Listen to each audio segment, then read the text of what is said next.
Hello, this is Mr. Wolff, and we are continuing to read The Thief of Always by Clive Barker. We are on to Chapter 11, Turnabout.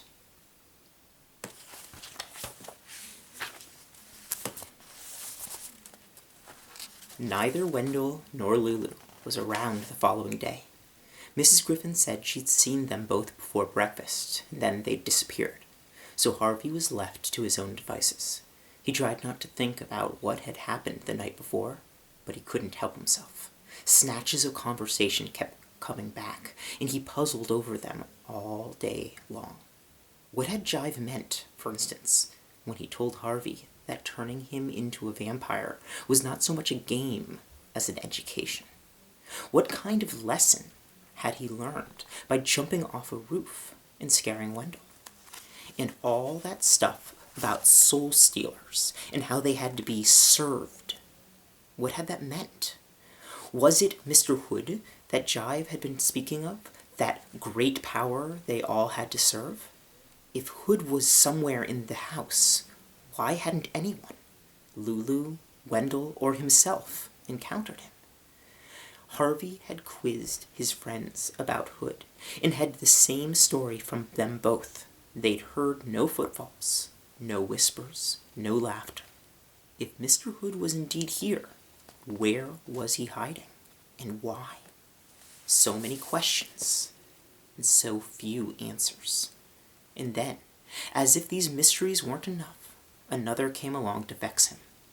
In the late afternoon, lounging in the shade of the tree house, he heard a yell of frustration, and peered through the leaves to see Wendell racing across the lawn. He was dressed in a windbreaker and boots, even though it was swelteringly hot, and he was stamping around like a madman. Harvey shouted to him, but his call went either unheard or ignored, so he climbed down and pursued Wendell around the side of the house and found him in the orchard, red-faced and sweaty. "What's going on?" he said. "I can't get out," Wendell said, grinding a half-rotted apple underfoot. "I want to leave, Harvey, but there's no way out." "Of course there is. I've been trying for hours and hours, and I tell you, the mist keeps sending me back the way I came." "Hey, calm down." "I want to go home, Harvey," Wendell said, close to tears now. "Last night was too much for me. That thing came after my blood. I know you don't believe me." "I do," said Harvey. "Honest, I do." "You do?" "For sure." "Well, then maybe you should leave too, 'cause if I go, it'll come after you." "I don't think so," said Harvey. "I've been kidding myself about this place," Wendell said. "It's dangerous." "Oh yeah, I know it seems like everything's perfect, but—" Harvey interrupted him.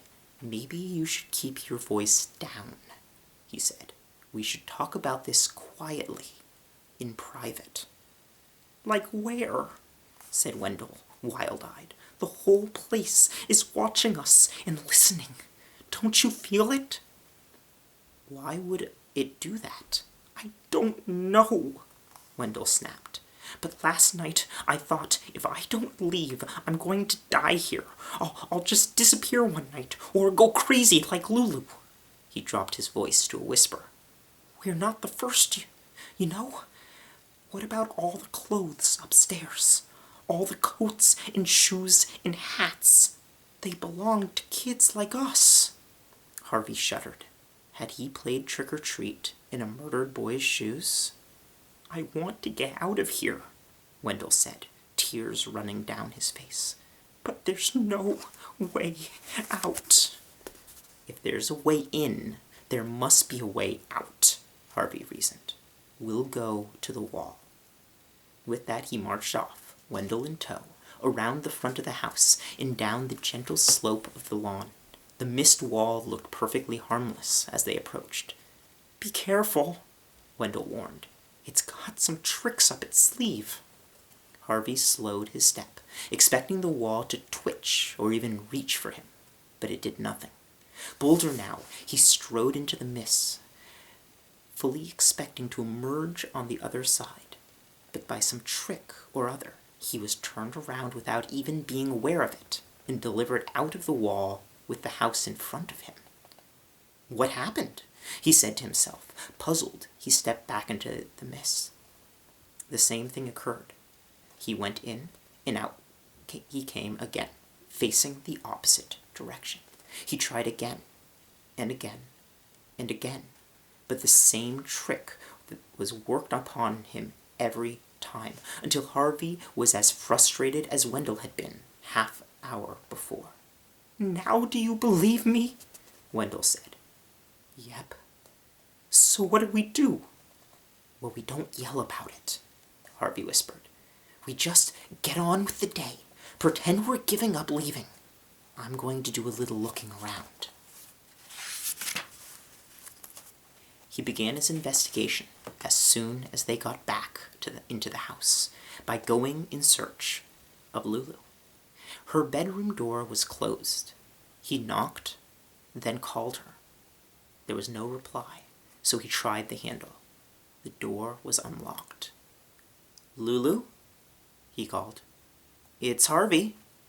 She wasn't there, but he was relieved to see that her bed had been slept in, and that she'd apparently been playing with her pets recently. The door to the doll's house were open, and the lizards were everywhere underfoot.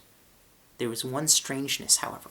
The sound of running water led him through to the bathroom, where he found the bath full almost to brimming, and Lulu's clothes scattered in puddles on the tile.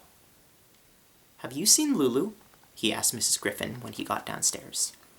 "Not in the last few hours," she replied, "but she's been keeping to herself." Mrs. Griffin looked hard at Harvey. "I wouldn't pay too much mind if I were you, child," she said. "Mr. Hood doesn't like inquisitive guests."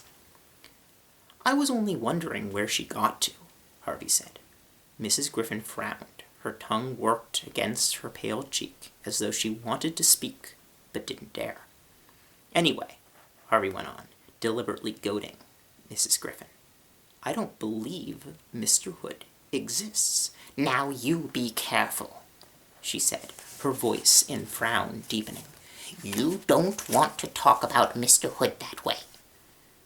"I've been here days and days," Harvey said, realizing as he spoke that he'd lost count of his time in the house. "And I haven't seen him once. Where is he?" Now Mrs. Griffin came at Harvey with her hands raised, and for a moment he thought she was going to strike him.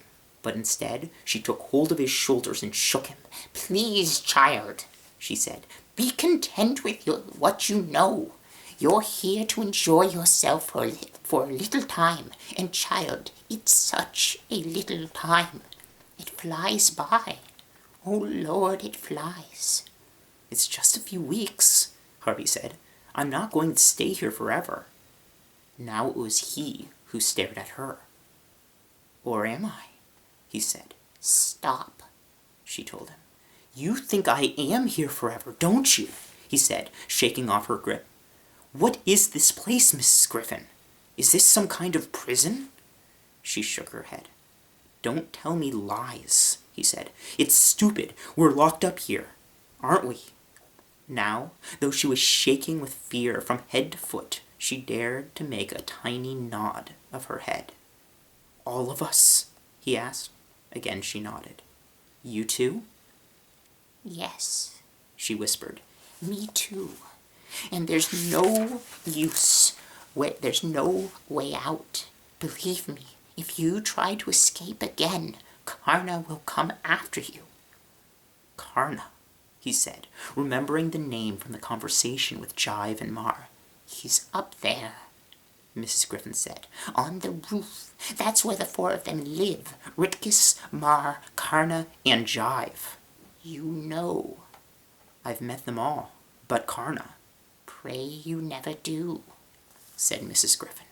"Now listen to me, Harvey. I've seen many children come and go through the house. Some of them foolish, some of them selfish, some sweet, some brave. But you are one of the brightest souls I have ever set eyes on. I want you to take what joy you can from being here. Use the hours well, because there'll be fewer than you think. Harvey listened patiently to this. Then, when she finished, he said, I still want to meet Mr. Hood. Mr. Hood is dead, Mrs. Griffin said, exasperated by his persistence. Dead? You swear? I swear, she replied. On the grave of my poor Clucat, I swear Mr. Hood is dead, so don't ask about him ever again. This was the first time Mrs. Griffin had ever come close to giving Harvey an order, and though he wanted to press her further, he decided not to. Instead, he said he was sorry for bringing up the subject and wouldn't do it again, then left her to her secret sorrows. Thank you so much for listening along, and I will see you all soon.